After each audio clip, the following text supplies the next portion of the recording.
Ya está con nosotros la doctora Leticia Calderón. Doctora, ¿cómo está? Buenas noches. Pues aquí con esta nota interesante para todos, porque fíjate que pocas veces una elección intermedia de un país que no sea Estados Unidos, porque bueno, seguramente causará conmoción cuando sea esa elección en Estados Unidos el año que entra, pero por lo pronto que en un país tan lejano, bueno, que no es de la relevancia del primer mundo, vaya, como Argentina, hubo elecciones ayer y fue súper interesante, Bere, porque hubo un resultado inesperado, incluso para el mismo candidato ganador, que fue Javier Milei, presidente de Argentina, y que había una expectativa de que iba a perder, o por lo menos iba a quedar mucho más abajo de lo que habían planeado hace un tiempito, porque hace 50 días hubo una elección en la provincia de Buenos Aires y perdió por 14 puntos.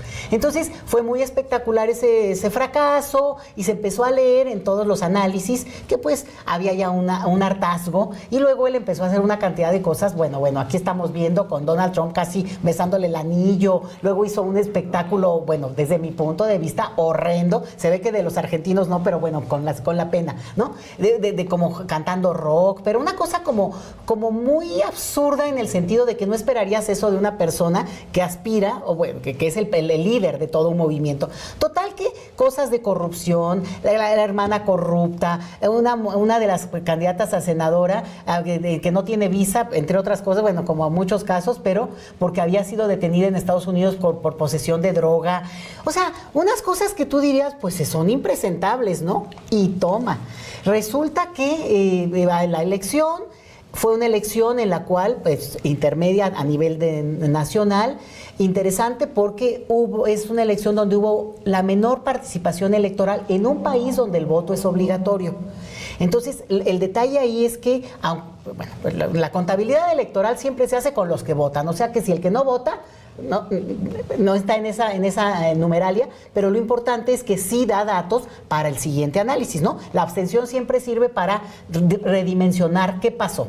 Bueno, ese es uno de los argumentos que ahora se dice, que es muy probable que algunos que no habían votado esta vez fueron a votar, y también hubo esta abstención, pero no es una abstención que no muestre evidentemente un triunfo contundente, arrasador, furioso de este personaje tan estrambótico.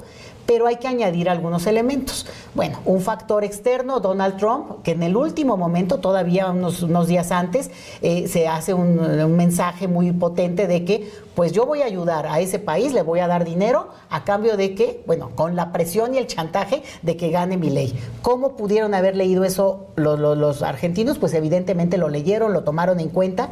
Otro factor que no se nos puede pasar, y son cosas que hay que ir tomando notita, es que hubo un control de la inflación en un país que padece de la enfermedad de la inflación. O sea, realmente han sufrido históricamente los argentinos este tema, y por tanto se lee en los análisis que la inflación contenida, a un costo social altísimo, pero que aún así en esa lectura aparentemente todo está por verse, porque la sorpresa fue tal que las coordenadas empiezan a sumar. Que también, digamos, el kirchnerismo no hizo campaña, o se confió de que, pues si les había ganado hacía 50 días, pues a lo mejor se replicaba eso, la división interna de la propia izquierda, es decir, muchas coordenadas que tratan de acomodar algo que no podemos negar y tenemos también que reconocerlo para de ahí tomar nosotros también lecciones, que es que ganó esa opción a nivel nacional, se consolida, porque además obtuvo un número de diputados y senadores que le permite pasar reformas sin, digamos, tener que negociar mucho, porque con los votos de la derecha ya lo suma. Reforma laboral y la fiscal son las primeras que vienen. Y sobre todo también, pues, un personaje que apenas hace 2 años como que llegó a la presidencia como tal, con un partido que casi no tenía estructura, no tenían escaños, y aún así lo hizo.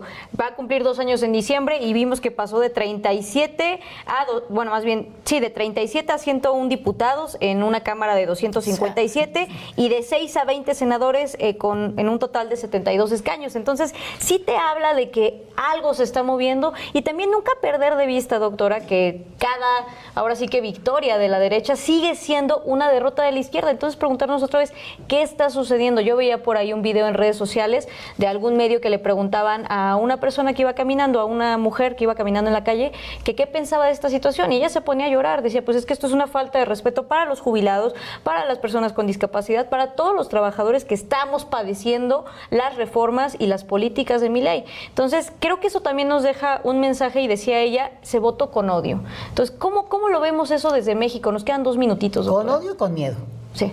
El miedo también hizo que ganara Zedillo en su tiempo, Pues, ojo, esa fue la campaña del miedo. ¿Por qué? Porque la gente, pues, evidentemente tenía miedo, quienes fueron a votar y quienes lo votaron, pues que al final hoy fuera un día negro en términos de la economía argentina, que se hubiera caído. Esa era la amenaza que estaba en el aire. Y no, fue un día de fiesta. Y las lecciones, nada más para decirlo, por un lado, ojo, Bolivia votó a la derecha, Chile tiene elecciones el mes que entra, entonces esto reconfigura o podría reconfigurar un escenario en el cual también Estados Unidos busca aliados y busca ir tejiendo en términos regionales. O sea, parece que hay una codicia, ¿no? Una necesidad de entrar territorialmente con aliados muy potentes. En este caso, Milei es incondicional de Donald Trump. Entonces, digo, sería casi que para tema de otra nota, pero sí hay lecciones para México, porque al final de cuentas sí implica que nosotros desde este país entendamos las señales donde una estabilidad económica sí es muy importante, pero también mantener siempre el termómetro de lo que realmente las personas estamos pensando. Cuestiones en las cuales al final de cuentas, pues tal vez no tomaron tan en cuenta, en el caso de Argentina, la izquierda, te digo, el puro miedo o la necesidad de tener una cierta estabilidad que probablemente les va a durar ni siquiera tanto, o a costa de pasar a ser literalmente colonia de Estados Unidos en la forma moderna, ¿no? Que no es necesariamente un Estado libre asociado como Puerto Rico, pero ojo, sí están en una situación de mucha ventaja a Estados Unidos por el dinero que les va a facilitar y que ya les ha venido facilitando.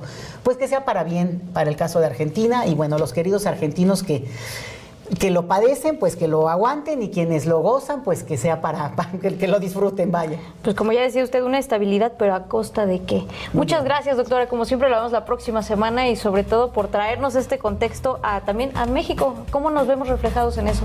Bueno, con esto nos vamos rápidamente a una pausa y volvemos.